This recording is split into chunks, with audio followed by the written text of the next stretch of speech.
সেদিন সেই পুলিশদের সাগরই পাঠিয়েছিল। তোমাকে 2বার অ্যাসিড দেওয়ার চেষ্টা করা হয়েছে, সেই সবও সাগরই হ্যান্ডেল করেছে। যেই দোকানদার বাড়িতে ফোন দিয়ে জানিয়েছিল তোমার বিপদের কথা, সেই দোকানদারকেও তোমার ওপরে নজরদারির জন্যই রাখা হয়েছিল।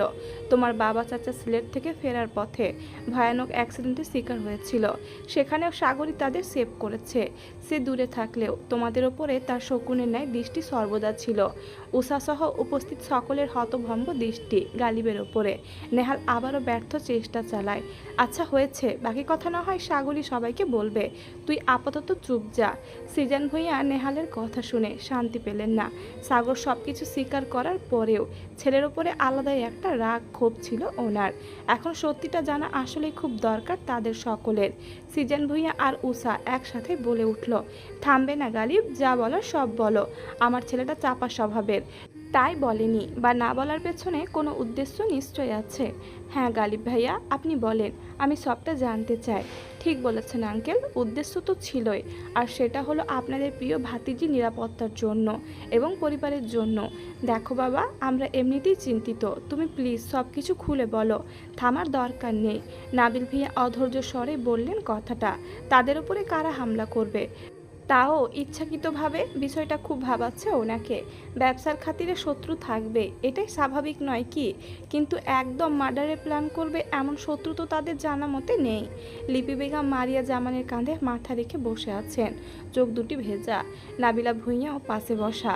স্বামীন কখনো মায়ের পাশে এসে বসছে, তো কখনো নিজের স্বামীর কাছে যাচ্ছে। ভাইটা তার খুবই আদরের, এমন পরিণতি মানতে কষ্ট হচ্ছে। নাহিদ ভূঁইয়া হুইল চেয়ারে বসে আছেন, ওনার পাশে সোহেব খান বসা। নাহিদ ভূঁইয়ার নিজের অসুস্থতা, মেয়ের আনারই সিদ্ধান্ত, প্রিয় ভাতিজার অ্যাক্সিডেন্ট তাকে ভেতর থেকে একদম অনুভূতি শূন্য করে দিয়েছে। প্রাণহীন দেহের মতোই বসে আছেন তিনি। সাদাব আরিসা একসাথে বসা। সাদাব আরিসার হাতটা শক্ত করে ধরে বসে আছে। সান্ত্বনা দেওয়ার ভাষা কারোরই নেই। রাফিদার ছোটনা পাশে বসা। ছোটনের বড় ভাই ভাবি ঢাকার উদ্দেশ্যে রওনা দিয়েছেন। আলিফ তুবাও চিন্তিত মুখশ্রীতে বসে আছে, মনে মনে আল্লাহকে ডাকছেন। গালিব একটা দীর্ঘশ্বাস ফেলল, উষার দিকে করুণ দৃষ্টিতে তাকালো। তাকিয়েই রইল, স্নেহভরা দৃষ্টি তার। মেয়েটার জীবনে অনেক কিছু সহ্য করেছে, এখন আবার স্বামীর অসুস্থতা, আবার নিজ মেয়েকে ঘিরে। মায়ের কূটনীতি শুনলে কি রিয়েক্ট দিবে সে? গালিব গম্ভীর স্বরে বলতে লাগলো, সাগর তখনও শিওর না সে উষাকে ভালোবাসে বা পছন্দ করে। নিজের অনুভূতি থেকে পালাতে চাইতো সে, অনেক দোটানায় ভুগছিল। অবশেষে সিদ্ধান্ত নিল যে যদি উষার মনে ওর জন্য সত্যিই কোনো অনুভূতি জন্ম নেয়, আর সাগরও নিজের অনুভূতি সম্পর্কে শিওর হয়, তাহলে না হয় দিন শেষে উষাকে বিয়ে করবে। কিন্তু আপনারা তো জানেনই না, তার আগে স্কুলের কিছু ঘটনার জন্য উষাকে নিয়ে সাগরের মনে নেতিবাচক প্রভাব পড়ে যায়। অবশ্য সেই কনফিউশন ইউকে যাওয়ার পরে নেহাল ক্লিয়ার করে দেয়। সত্যি সাগর তখন সন্তুষ্ট ছিল, তবে শুধু নিজের টক্সিটি প্রকাশ করে উষাকে আটকে রাখতে চায়নি। ওটা ওর বলা মিথ্যে কথা, এর পেছনে যথেষ্ট কারণ ছিল। কারণটা কি গালিব ভাই? ভাইয়া অবশ্য আমাকে আর আরাব ভাইয়াকে বলেছিল কিছুটা, শুধু হিন্টস দিয়েছিল, খুলে বলেনি সব। কিছুটা চিন্তিত মুখশ্রীতে কথাটা বলে রাফিদ। কারণ হলো উষার মা, আমার মা। একই কথাটা বারবার প্রতিধ্বনিত হয় সকলের মুখ থেকে, সকলে অবাকের চূড়ান্ত পর্যায়ে। নাবিলা ভূঁইয়া মনে মনে ভাবলেন, আমরা তো ভেবেছি ওই ডাইনির প্রভাব থেকে বেঁচে গিয়েছি আমরা, এখন তো দেখছি ভুল। গালিব উষার দিকে তাকিয়ে শান্ত স্বরে বলে, হ্যাঁ উষা, তোমার মা। পরিবারের সাথে থাকাকালীন উনি টাকা পয়সা সম্পত্তি অলংকার যা সরানো সরিয়ে ফেলেছিলেন। সবাই জানেন কতটা বাজে সময় পার করেছিলেন তখন আপনারা, অ্যাকাউন্ট ফাঁকা ছিল আপনাদের। উষার মা সেসব দিয়ে এবং নিজের ভাইয়ের কিছু টাকা মিলিয়ে রাশিয়াতে ব্যবসা শুরু করেন। পাশাপাশি আপনাদেরও পথে বসানোর জন্য যা যা দরকার ছিল সেসব করতে ত্রুটি রাখেননি, আর সেই সবই সাগর সহ্য করতে পারেনি। আপনারা তো আর সেসব খবর রাখেননি, আর আল্লাহ চেয়েছেন বলেই হয়তো ইউকে ভার্সিটিতে 1 সপ্তাহ না যেতেই ফিদানের সাথে পরিচয় হয় আমাদের। ফিদান আর উষার মায়েরা ছিলেন প্রতিবেশী, আর ছেলেটার মন এত ভালো যে অল্প সময়েই আমাদের সাথে বেশ ভাব হয়ে যায় তার। সব ভিনদেশি মানুষের মন যে কুৎসিত নয়, ফিদান তার প্রমাণ। আর উষার মায়ের বিরুদ্ধে সাগরকে সব ধরনের হেল্প ফিদানি করে। ফিদানের কারণে আমরা এও জানতে পারি যে উষার মামা রাশিয়ান কোনো মাফিয়া গ্যাংয়ের সদস্য, আর তাই ওদের পাওয়ার হঠাৎ করে এত বেড়ে যায়। তবে অতিবার বাড়ার আগে ওদের ডানা কেটে দেয় সাগর। সাগর আর ফিদানের কিছু রাশিয়ান বন্ধুর সাহায্যে উষার মায়ের ব্যবসা একেবারে ধ্বংস করে দেয়। ফলস্বরূপ তাদেরকে আবারও পথে বসতে হয়, আর সেই কারণে ওনার রাশিয়ান বয়ফ্রেন্ড হ্যারেন ওনাকে ছেড়ে চলে যান। একদিকে নিজের ব্যবসা হারানো, অন্যদিকে নিজের প্রেমিক ছেড়ে যাওয়া, সব মিলিয়ে দিশেহারা হয়ে যান উনি। এতটুকু বলে থামলো গালিব। উপস্থিত সকলেই চুপ। সকলের মুখশ্রী দেখে বোঝা যাচ্ছে সবাই এমন পরিণতিতে খুশি। উষা বাকিটা জানার আগ্রহ নিয়ে শোধায়। তারপর গালিব কিছুক্ষণ চুপ থেকে আবার বলতে শুরু করে, তোমার মামা আর তোমার মা খোঁজ খবর নিয়ে জানতে পারেন এইসবের পেছনে সাগরের হাত আছে। তোমাদের বিয়ের খবরটা উনি জানতেন, সাগর যে ইউকে আছে এটাও জানতেন। মূলত ওনার প্রেমিক ওনাকে টাকার জন্যই ব্যবহার করত, যেমনটা উনি ঠিক ভূঁইয়া পরিবারের সরলতার সুযোগ নিয়ে করেছিলেন, ঠিক সেইভাবেই। কিন্তু এটা তিনি মানতে পারেননি বলেই তোমার মামা প্রথমে সাগরের ওপরে হামলা করে। আল্লাহ সহায় ছিলেন বলেই হয়তো তখন বেঁচে যায় সে। তারপরে আমার আর নেহালের ওপরে। ফিদান যে এইসবে জড়িত এটা গোপন ছিল। বহু কষ্টে ফিদানকে এসব ঝামেলা থেকে দূরে রাখতাম আমরা। আমাদের খুব ক্ষতি না হলেও যেহেতু কার অ্যাক্সিডেন্ট ছিল, তাই 10-15 দিনের মতো হসপিটালে থাকতে হয়েছে। খুব বেশি ক্ষতি হয়নি। পরপর 2বার হামলা করার পরেও সাগর চুপ ছিল। আমাদের ওপরে হামলার পরে সাগর সেই ভয় থেকে বাড়ির প্রতিটি সদস্যের জন্য গার্ড নিযুক্ত করে, বাড়িতে লুকিয়ে হিডেন ক্যামেরা লাগিয়ে দেয়। এইসব মূলত নেহালকে আর আমাকে দিয়েই করাতো সাগর। যদিও আমরা 3জন একসাথেই দেশে আসতাম, তবে সাগর চোখের আড়ালে থাকতো। তারপরে অ্যাটাক করে আঙ্কেলের ওপরে, আর গার্ড থাকায় আঙ্কেলদের ক্ষতি না হলেও গার্ডদের ক্ষতি হয়েছিল। এইসবের পরে সাগর উষার নিরাপত্তার জন্য ওর স্কুল, কলেজ এবং বাড়ির সামনে ছোট ভাই ব্রাদার থেকে শুরু করে আমাদের বন্ধু পুলিশের এসআই আবির মৃধাকেও নিযুক্ত করে সাগর। এতটা উন্মাদ সে হতো না, কিন্তু বাপ চাচার ওপরে হামলা থেকে মনে ভয় ঢুকে। আর ঠিক তাই হয় কিছুদিনের মধ্যে সাগরের কাছে উষার মা কল করেন এবং জানান অতি শীঘ্রই উষাকে নিজের কাছে নেওয়ার ব্যবস্থা করবেন, আর টাকা আয়ের মাধ্যম হিসেবে মেয়েকে ব্যবহার করবে। সাগর সেসব কথা সহ্য করতে পারেনি। ওই মহিলা কাট গলায় বলেছিলেন মেয়েকে এই পথে নেওয়ার চিন্তা তিনি করতেন না, শুধুমাত্র সাগরের বউ বলে এই শিক্ষাটা দিবে সাগরকে। নিজের বউ হয়ে রাত কাটাবে অন্যের বিছানায়। এর থেকে উত্তম আর চরম শাস্তি নাকি সাগরের জন্য হতে পারে না। আর সেই সময় থেকে সাগর বলতে থাকে ওর আর উষার মাঝে কিচ্ছু নেই, সে বিয়েটা করতে চায়নি এবং দেশে ফিরে ডিভোর্স দিবে। সাগরের এসব বলার কারণ ছিল যেন উষার দিকে হাত না বাড়ায়, ও যেন সেফ থাকে। কিন্তু ওই জঘন্য মহিলা তাই করেন, উষাকে কিডন্যাপের ব্যবস্থা করেন। কিন্তু আল্লাহর রহমতে নাফিজের কারণে সেটা হয়ে ওঠে না। আর এসব জানার পরেই সাগরও আবার উষার মামার ওপরে আক্রমণ চালায়, নিজ হাতে মেরে অবস্থা খারাপ করে ফেলে। আর এই ঘটনার পরে সব কিছু ঠান্ডাই ছিল কয়েকদিন, কিন্তু কয়েক মাস পেরোতে আবারও লোক ভাড়া করে উষাকে অ্যাসিড নিক্ষেপ এবং রেপের চেষ্টা চালায়। আল্লাহর রহমত ছিল বলে উষার গায়ে আঁচড়ও লাগেনি। আর প্রতিবার এসব করার আগে সাগরকে কল দিয়ে উষাকে নিয়ে যেসব বিশ্রী কথা ওই মহিলা বলতো, আল্লাহ না করুক আমার কোনো শত্রুকেও যেন অমন মায়ের পেটে জন্ম নিতে না হয়, যিনি মেয়ের ইজ্জত ভ্রষ্ট করতেও দুবার ভাবে না, তিনি মা হন কি করে? উষা কি বলবে? তার নিজেরই গা গুলিয়ে উঠছে। এত অত্যাচার সহ্য করার থেকে মরে যাওয়াটাই ভালো। একজন মা কি করে এত খারাপ হতে পারে? নিজের নারীর সাথে কেউ এমন করে? আরাপ উষাকে নিজের সাথে জড়িয়ে নেয়। উষা ফুপিয়ে কাঁদছে।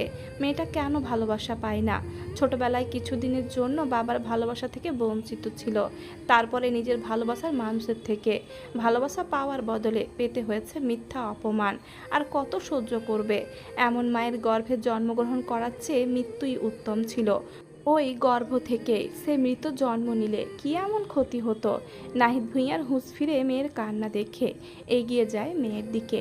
অপরাধীর ন্যায় মেয়েকে বুকে জড়িয়ে বলেন, আমার জন্যই আজ এমন একটা ভুল সিদ্ধান্তর জন্য এভাবে পস্তাতে হচ্ছে।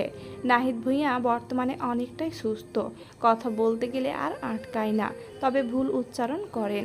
বাকি সদস্যরা কি বলবে বা কি করবেন ওনারা বুঝে পায় না। সামিন উষার কাছেই থাকে। একজন ভুল মানুষ, একটা ভুল সিদ্ধান্ত মানুষের জীবন কিভাবে নরক বানিয়ে দেয়, এই সব কিছুর খুব বড় একটা উদাহরণ। নাহিদ ভূঁইয়া, উষা, সাগর। এবার নেহাল নিজে থেকেই বলে, শুধু এইসবেই থেমে নেই। মনে আছে ঈদের নামাজে সবাই একসাথে ছিলে, তারপরেও ভিড়ের মধ্যে মেজো মামাকে যে ছুরি দিয়ে আঘাত করা হয়েছিল? সেই আঘাতটা মূলত বড় মামাকে করতে চেয়েছিল, তবে ভুলবশত মেজো মামার গায়ে লেগে যায়। আর ক্ষত গাঢ় হওয়ার আগে রাফিদ দেখে ফেলেছিল, যে কারণে সরিয়ে নিয়েছিল মামাকে। তোমরা ওই লোকগুলোকে না পেলেও আমরা ঠিকই পেয়েছিলাম। উষার আর সাদাপের একটা কমন কাজ হচ্ছে রাতের বেলা বাইক রাইডে বের হওয়া।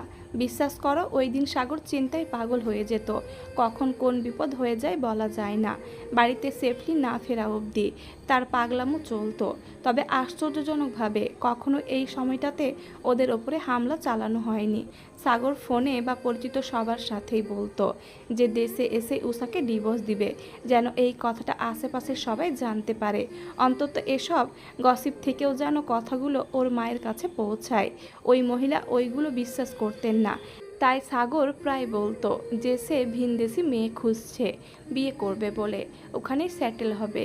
উষার জন্য পাত্র দেখতেও বলতো, কারণ পাত্র দেখা শুরু করলে ব্যাপারটা ওনাদের বিশ্বাস হতো। এত কিছুর পরেও ওই মহিলা থেমে থাকেননি। সে দ্বিতীয়বার আবারও একই কাজ করে।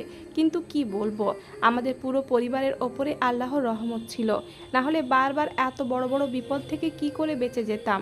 সাগর ওই ছেলেদের অবস্থাও করুণ করেছিল, লিপি বেগম ভঙ্গুর স্বরেই বলে। অথচ আমরা ছেলেটাকে শুধু ভুলই বুঝলাম। আপনি তো বারবার ওর বিরুদ্ধে কথা বলতেন, ছেলেটাকে একটা বারের জন্য সাপোর্ট দেননি। তোমার ছেলে আচরণই করেছে এমন। আমাদেরকে কোনোভাবে সত্যিটা জানালে কি সবাই মিলে একটা সলিউশন বের করতে পারতাম না? তারপরে বলো নেহাল, আর কি কি হয়েছে আমাদের অগোচরে? নেহাল থতমত খেয়ে কিছু লোকানোর ভঙ্গিতে বলে, আর কিছু না মেজো মামা, এতটুকুই। গালিব রাগে তেতে ওঠে, হিসিয়ে বলে, শালা চুপ যা, মিথ্যে বলবি না একদম। কথাটা শেষ করে সিজন ভুঁইয়ার উদ্দেশ্যে বলেন, আঙ্কেল আপনার মনে আছে আমাদের ফাইনাল সেমিস্টারে আপনি সাগরের সেমিস্টার ফি সহ এক্সট্রা টাকা পাঠিয়েছিলেন? হ্যাঁ মনে আছে, কিন্তু হঠাৎ এই কথা কেন? সেদিন ব্যাংক থেকে সেই টাকা নিয়ে সাগর যখন বাইরে আসে, তখন ওর ওপরে দুইজন আফ্রিকান অ্যাটাক করতে আসে, টাকার ব্যাগ নিয়ে নিতে চায়। কিন্তু সাগর তাদের ছিনতাইকারী ভাবে। সাগরকে আঘাত করতে গেলে সে নিজেও ভাবে সে তো কোনো দিক দিয়েই কম না, এই দুই একজন তো তার হাতের ময়লা, তাই উল্টা তাদেরকে মারতে থাকে। আনফর্চুনেটলি এটা যেহেতু প্রি প্ল্যান ছিল, তাই সেখানে কোনো সিসিটিভি ক্যামেরা অন ছিল না। আর ওদের দুজনের ওপরে হাত তোলার পরে আশপাশ থেকে প্রায় 20-25 জনের মতো বিশালদেহী লোক বের হয়ে আসে। এরা প্রত্যেকেই মাফিয়া গ্যাংয়ের সদস্য ছিল এবং আফ্রিকান আর রাশিয়ান লোক ছিল। ওদের সাথে কি আর সাগর একা পেরে ওঠে? এর মধ্যে তাদের সাথে যে এত লোকজন ছিল এটা ওর জানা ছিল না। ওকে পেছন থেকে অ্যাটাক করা হয়, প্রথমে মাথায়, তারপরে হাত পা পিঠ সহ সারা শরীরে। আল্লাহর কসম করে বলছি, এমন জানোয়ারের মতো ওকে মেরেছিল। মেরুদণ্ডের হাড় ফেটে গিয়েছিল, হাত পা সহ হাত ভাঙা ছিল, ছুরি দিয়ে কয়েকবার আঘাত করা হয়েছিল পেট সহ বাহুতে। সাগর এতটাও দুর্বল হতো না, তার গায়ে তখন 104 ডিগ্রির ওপরে জ্বর ছিল। আমরা বারবার বারণ করার পরে ওই জ্বর নিয়ে সে একাই বের হয়েছিল, আর তাই খুব সহজেই তাকে কাবু করতে পেরেছে। আর মাফিয়া গ্যাংয়ের এক একজনের মার কেমন ভয়ানক হবে বুঝতেই পারছেন। সাগরের ফোন থেকে শুরু করে টাকা সব নিয়ে নেয় ওরা। একদিন চলে যাওয়ার পরেও আমরা ওর কোনো খোঁজ পাইনি। আমরা পাগল প্রায়, চারদিকে ওকে পাগলের মতো খুঁজে বেড়াচ্ছি। সেই সাথে দেশ থেকে আপনাদের কল, কেন সাগরের ফোন বন্ধ, ও কোথায়? আমরা তো বলেছিলাম ফোন ছিনতাই হয়েছে। সাগরের কথা জানতে চাইলে নেহাল বলতো বাইরে গেছে, রুমে নেই, হ্যান ত্যান বাহানা। কিন্তু আমাদের অবস্থা ছিল করুণ। সবশেষে আমরা থানায় যাই আর হসপিটালে ওর দেখা পাই। হসপিটালে পৌঁছে সাগরের অবস্থা দেখে আমাদের অন্তর শুকিয়ে কাট। কি যে বাজে অবস্থা ছিল ওর, আমরা বলে বোঝাতে পারবো না। ও 2 দিনের মতো অজ্ঞান ছিল। আপনারা তো জানেনই, 7-8 দিন আপনারা ওর সাথে কথা বলতে পারেননি। সত্যিটা আমরা লুকিয়েছিলাম। তবে কি জানেন আঙ্কেল, আল্লাহর সর্বদা ভালো মানুষের পক্ষে থাকেন। যেহেতু সাগর জ্বরে আক্রান্ত ছিল, তাই খুব দ্রুতই অচেতন হয়ে যায়। এতে তারা বেশি আঘাতও করেনি, ভেবেছিল মরেই গেছে বা যাবে। সাগরের শুধু মেরুদণ্ডের হাড় ফেটে গিয়েছিল, কিন্তু নার্ভ ক্ষতিগ্রস্ত হয়নি। যদি স্পাইনাল কর্ড বা নার্ভ ক্ষতিগ্রস্ত হতো তাহলে পঙ্গু হয়ে যাওয়ার সম্ভাবনা ছিল, সার্জারি লাগতো। আলহামদুলিল্লাহ, আল্লাহই রক্ষা করেছেন। এই মেরুদণ্ডের কারণে 7 মাস একটানা বেড রেস্টে ছিল সে।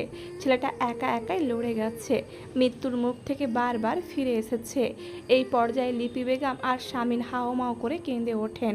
তার ছেলেটা ওই বিদেশের মাটিতে এত ঝড়ঝাপটা সহ্য করেছে, অথচ ওনারা জানেনই না।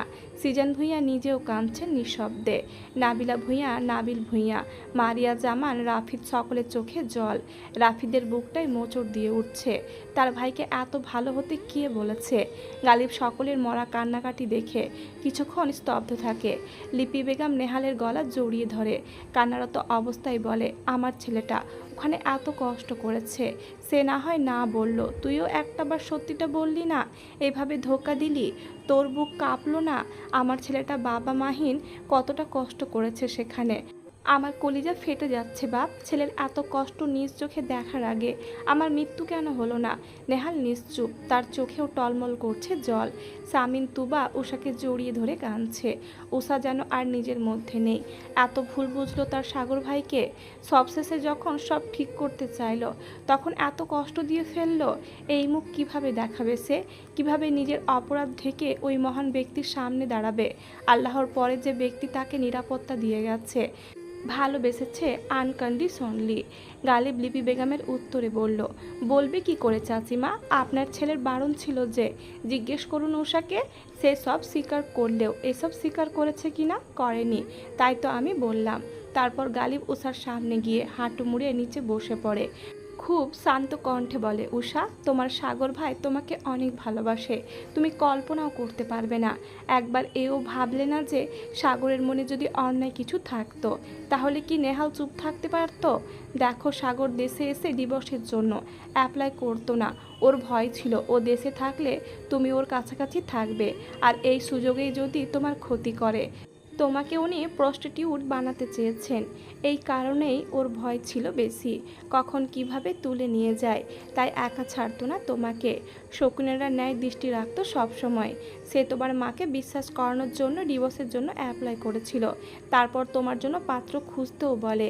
আর আঙ্কেল যখন তৃপ্তিসানের কথা বলেন, সেটা শুনে ওর রাগ হলেও সে চুপ ছিল, কারণ তৃপ্তিসান দেশের শীর্ষ ব্যবসায়ী, আর ওর সাথে তোমার বিয়ের আলাপ চললে সে খবর হাইফাই সোসাইটিতে সহজেই ছড়িয়ে যাবে, আর তুমিও সেফ থাকবে। দেখো ছেলেটার কত পাগলামি চিন্তা ভাবনা। আর জানো, আমি সাদাপের থেকে তৃপ্তিসানের খবর পাওয়ার পূর্বে সে নিজেই জেনে যায় অয়নকে যে নিজের ড্রাইভার হিসেবে নিযুক্ত করেছে। কেন করেছে? যেন গাড়িতে চলা ডিসকাসও তার কানে আসে। মনে আছে তোমার বাবা আর আঙ্কেল যখন সিলেট চলে যায় আর সাগরকে বলেছিল তোমাকে যেন কলেজে ড্রপ করে দেয়, সেটাও সে করেনি। যদি সাগরের সাথে তোমাকে দেখে তোমার মা ভাবে তোমাদের সম্পর্ক সব ঠিক আছে, তাই আমাকে ডাকিয়ে আনে। দেখো, তোমাদের ওপরে ওনার নজর ছিল, সবই জানতো তোমার মা, কখন কি ঘটে সব খবর রাখতো। নিউ মার্কেটে ঘটা সেই কাহিনীর জন্য সাগর অনেক বেশি আপসেট ছিল। সেই ভাবনা কাটিয়ে না উঠতেই আবার রেস্টুরেন্টে ঘটা কাহিনী, এসব দেখে সাগর সিদ্ধান্ত নেয়, অনেক তো দূর থেকে তোমাকে প্রোটেক্ট করা হলো। সে ভেবে নেয় এতদিন দূরে ছিল বলে এমন করেছে, কারণ উল্টাপাল্টা কিছু করলেও এত দূর থেকে সাগরের কিছু করা থাকবে না। কিন্তু এখন তো দুইজন একসাথে, এবার একসাথে থাকার চিন্তা করে সে। কিন্তু তারপরেই দেখো না কত কত ঝামেলা। তবে এর মধ্যে সবচেয়ে ভালো খবর কি জানো? উষা ছলছল নয়নে প্রশ্নোত্তক দৃষ্টিতে তাকায় গালিবের দিকে। বাকি সবারও উৎসুক দৃষ্টি। তোমার জন্মদিনের 2 দিন পরে একটা রোড অ্যাক্সিডেন্টে তোমার মামা মারা যায়, স্পট ডেথ। আর তোমার মা এখন সব হারিয়ে পাগল হয়ে বসে আছেন। কিন্তু শয়তানি কামিনী তৃপ্তিসানের তোমাকে পাওয়ার লোভ আর তোমার মায়ের লোভ হলো তোমাদের পরিবার ধ্বংস করা, আর তাই হাত মিলিয়েছে তৃপ্তিসানের সাথে। এখন নিশ্চয় তোমার মনে প্রশ্ন জাগছে, তাহলে কেন দ্বিতীয়বার খাবার টেবিলে ডিভোর্সের কথা উল্লেখ করা হয়েছিল? উষা অশ্রুসিক্ত নয়নে মাথা দুলায়, তার মনে এই প্রশ্নই ঘুরছে। রাফিদ গালিবকে থামিয়ে দিয়ে বলে, বাকিটা আমি বলি ভাইয়া। গালিব নিঃশব্দে হাসে, মাথা দুলিয়ে অনুমতি দেয় রাফিদকে। রাফিদ অনুমতি পেয়ে বোনের মাথায় হাত বুলিয়ে সবটা বুঝিয়ে বলে, এত সব কিছুতে উষার দোষ থাকলেও সে নিজেকে দোষারোপ করছে, নিজের ভাগ্যকে দোষারোপ করছে। লিপি বেগম মেয়ের জড়তা কাটাতে বলেন, দেখ মা, নিজেকে দোষ দিয়ে লাভ নেই, ভাগ্যকে কি অস্বীকার করা যায়? নাহিদ একটা ভুল সিদ্ধান্ত নিয়ে ফেলেছিল, তবে সেটার প্রায়শ্চিত্ত এখনও করছে। তুই তো নিষ্পাপ। তোর তো এসবের দোষ নেই। অতীত ভুলে সব কিছু নতুন করে শুরু কর মেয়ে। আমার ছেলে অনেক সহ্য করেছে। এবার তোর ভালোবাসায় তোর সাগর ভাইকে সিক্ত করার পালা। ভালোবাসার রং অসাধারণ সুন্দর, জীবনের মোড় ঘুরিয়ে দিতে কয়েক পলের ব্যাপার মাত্র। লিপি বেগমের এত কথা উষাকে ভোলাতে পারল না। তার সাগর ভাই একা একা এত কিছু সহ্য করেছে, আর সে ভালোবাসার মানুষ হিসেবে পাশেও থাকতে পারল না। লিপি বেগম আবারও বললেন, পারবি না আমার ছেলেকে দুনিয়ার সবচেয়ে সুখী মানুষ বানাতে? সুখে দুঃখে পাশে থাকবি না আমার ছেলের? উষা একরাশ জড়তা নিয়ে শুধু মাথা নাড়ায়। নেহাল পাশ থেকে বলে, ওই মহিলা বারবার থ্রেট দিত উষা মামার মেয়ে না। সাগর সেটা প্রমাণ করার জন্য ডিএনএ টেস্টও করিয়েছে, তবুও ওই মহিলার নোংরামি বন্ধ করতে পারেনি। নেহালের কথায় সকলেই মৌন রইল। উষার শরীর ঘিনঘিন করছে। এমন নারীর গর্ভে জন্মগ্রহণ করে এই পাপের বোঝা আর কতদিন বইবে সে? নাহিদ ভূঁইয়া তীব্র অনুশোচনায় ভুগছেন। বুকের বাঁ পাশে তীব্র যন্ত্রণা অনুভূত হচ্ছে। একটা ভুল সিদ্ধান্ত তার সারা জীবনের সুখ কেড়ে নিল। এখন সেসব ভারী হলো নিজের সন্তানদের ওপরে। ভালোবাসা তো কোনো ভুল নয়, ভালোবাসা হচ্ছে সবচেয়ে পবিত্র এক অনুভূতি। কিন্তু তুমি কাকে ভালোবেসে মন দিচ্ছ, সেটাই আসল। নাহিদ ভূঁইয়া তখন পরিবারের সকলের বিরুদ্ধে গিয়ে প্রিয়সীকে বিয়ে করেছিলেন। তিনি তো মন থেকে ভালোবেসেছিলেন, কিন্তু তার ভালোবাসার মানুষটা ভুল ছিল। তাকে সারা জীবন পুড়তে হচ্ছে এই ভুল মানুষকে ভালোবেসে। গুরুজনদের আদেশ অমান্য করা, তাদের বিরুদ্ধে যাওয়ার ফল তিনি ভোগ করছেন। সাথে ওনার ঐরসজাত সন্তানও ভোগ করছে। তিনি এখন বুঝছেন গুরুজনদের আদেশ কোনো ফেলনা না। পরিবারের সুখ কেড়ে নেওয়ার জন্য হাজার জন লাগে না, একজনই যথেষ্ট। ভালোবাসা ভুল নয়, কিন্তু ভালোবাসার অন্ধ হয়ে ভুল কাউকে নিজের সর্বস্ব দিয়ে বিশ্বাস করা, কিংবা নিজের সবটাই দিয়ে দেওয়া, আর সবশেষে ভুল কাউকে নিজের সাথে জড়িয়ে নেওয়াই চরম ভুল অন্যায়। যে অন্যায়ের প্রতিফল প্রতি পদে পদে পেতে হয়। হসপিটালের করিডোরের অবস্থা খুবই ভয়াবহ। প্রত্যেকের মধ্যে এক নীরব যুদ্ধ চলছে। চারদিকে সকলের চাপা দীর্ঘ নিঃশ্বাস আর ভারী বাতাস। প্রতিটা মানুষ হতাশ। কাকে দোষ দিবেন ওনারা? আল্লাহর ফায়সালা করা ভাগ্যকে, আল্লাহর সিদ্ধান্তকে নাকচ করার ক্ষমতা কার আছে? নাকি নাহিদ ভূঁইয়াকে? লিপি বেগমের বোন সাগরের খালা আসবেন দেশে আজকেই, জানিয়েছেন তিনি। দু একদিনের মধ্যেই ফ্লাইট ধরবে। বহুদিনের শখ সাগরকে নিজের মেয়ে জামাই বানানোর, তাই সাগরের এমন পরিস্থিতিতে মেয়ে নিয়ে ফিরছেন দেশে। ছোটনার শহীদুজ্জামান একদিন থেকে আবারও গাজীপুরে ফিরে আসেন। সাগরের জ্ঞান ফিরলে আবার দেখতে আসবেন। সেদিন বিকেলে প্রিয়তা, তানহা, মেহেদি এসেছিল সাগরকে দেখতে। উষা আর আইসিইউতে গিয়েছিল একবার। সাগরের সামনে নিজেকে বড়ই অপরাধী মনে হয় তার। সাগরের অমন অবস্থাও সে সহ্য করতে পারে না। দূর থেকেই দাঁড়িয়ে দেখে প্রিয় মানুষের এই শোচনীয় অবস্থা। আজ 2 দিন হলো, এখনও সাগরের জ্ঞান ফেরেনি।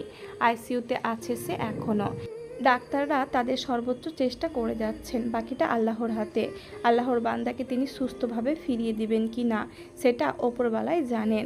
এর মধ্যে তেমন ভালো কিছু না ঘটলেও উষা এখন আবারও ভূঁইয়া বাড়িতে উঠেছে। যদিও হাসপাতাল থেকে সে বাসায় গিয়ে থাকেনি, গত 2 দিন ধরে হাসপাতালে আছে।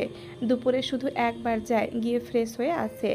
সামনে মেয়েটার এক্সাম, অথচ এত ঝড়ঝাপটাই পড়াই হচ্ছে না, ক্লাসও করতে পারছে না। প্রথমে বাবা অসুস্থ, আর এখন স্বামী।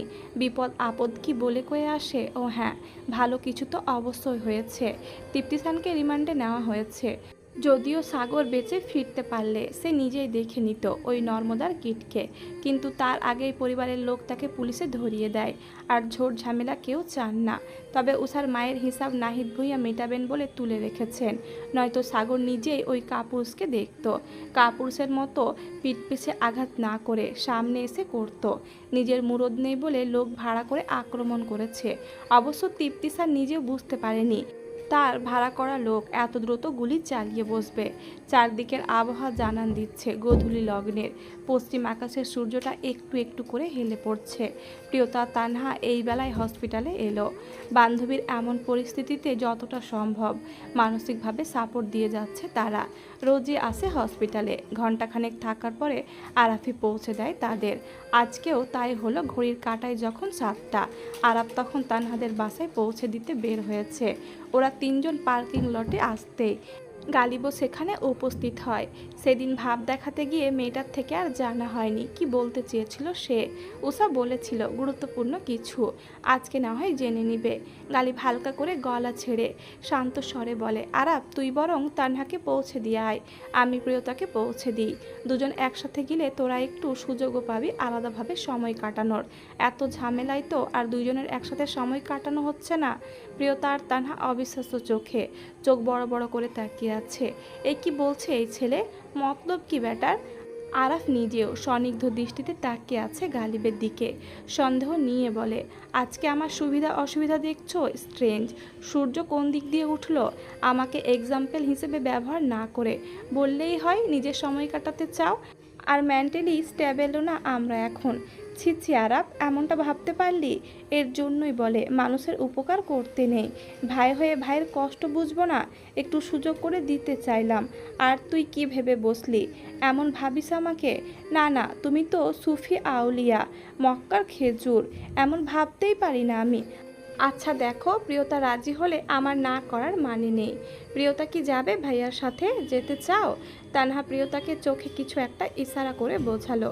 সেটা না বুঝলেও প্রিয়তা গালিবের সাথে যেত, কেননা সেদিন রাগ দেখিয়ে চলে গেলেও ভেতরে তার শান্তি নেই। সত্যিটা জানা খুব দরকার। প্রিয়তা কিছুক্ষণ চুপ থেকে বলল, হ্যাঁ সমস্যা নেই তানহা, তোরা চলে যা, আমি গালিব ভাইয়ের সাথেই আছি। ঠিক আছে তাহলে আসো তোমরা। ভাইয়া আবার বেশি লেট করো না, ওরা খুবই কনজারভেটিভ ফ্যামিলির কিন্তু। হুম, তুই ভাবিস না, যা বেটা, জিলে আপনার জিন্দিগি। আরাফ আর তানহা চলে যেতে গালিব প্রিয়তার দিকে তাকিয়ে সৌজন্যমূলক হাসি উপহার দিয়ে প্রিয়তার থেকে অনুমতি নিয়ে চলে যায় নিজের গাড়ি আনতে। গাড়ি নিয়ে আসতে প্রিয়তাকে উঠে বসার আদেশ দেয়।